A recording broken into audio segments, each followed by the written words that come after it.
til að gera í dag? Það stendur til að halda áfram þessum viðræðum. Það eins og kemur ykkur vafalist mjög á óvart. Hvað standa þessum? Það bara hefur verið ágætt gangur í þeim. Við notum nú helgina svona meira í heimavinnu og erum núna að fara að vinna úr því.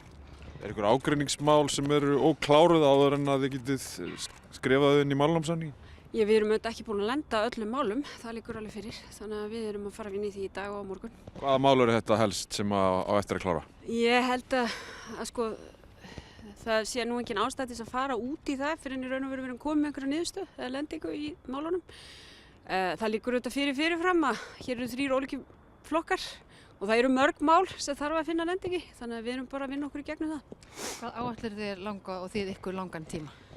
Við erum auðvitað bara að vinna eins hratt og við getum, en leið erum við auðvitað að gera þetta með öðrum hætti en gert hefur verið. Við erum að nýta tíman til þess líka að hitta eins og til dæmis aðila vinnumarkaðarins, aðra aðila í samfélaginu eins og landlækni.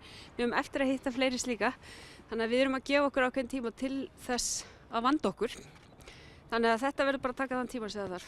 Hafið þið eitthvað heyrt frá forsetanum? Já, ég heyrði forsetanum á laugardaginn og upplýst hann bara stöðumála á gangviðrana. Hefur þessi fundið með sérfræðingum eins og aðalum vinnumarkaðans og landlækni, hafa þeir reynst gagnlegir? Já, þeir hafa reynst mjög gagnlegir. Af því það er auðvitað liggur fyrir til að mynda hvað varðar vinnumarkaðana. Það er eitt stærsta verkefni sem blasir við, þannig að okkur varst mikilvægt að í raun og veru hefja það samtal til þess að átta okkur á því hvort það sé möguleiki á því að skapa einhverja umgjörð slíkt samtal fram á við. Þannig að já, þetta hefur verið mjög gagnlegir fundir. Vitið þið hver aðkoma ríkisins verður að viðræðunum til þess að skapa sátt og stöðugleika á vinnumarkaði? Við vitum auðvitað það ekki fyrirfram, skilurðu, við erum í raun og veru að byrja að leggja grunninn að því. Eins það að hitta landlækni snýst náttúrulega bara að horfa á það hvernig við getum byggt upp í heilbrigðiskerfinu með þessi skynsamlegustum hætti og með réttri forgangsröðun. Þannig að þetta er auðvitað risamál sem blasa við. Sérðu fyrir þér að þið munu klára þessa vinnu fyrir helgi? Já, við skulum bara sjá hvað gerist. Þið verður nú að hafa eitthvað að segja frá á morgun.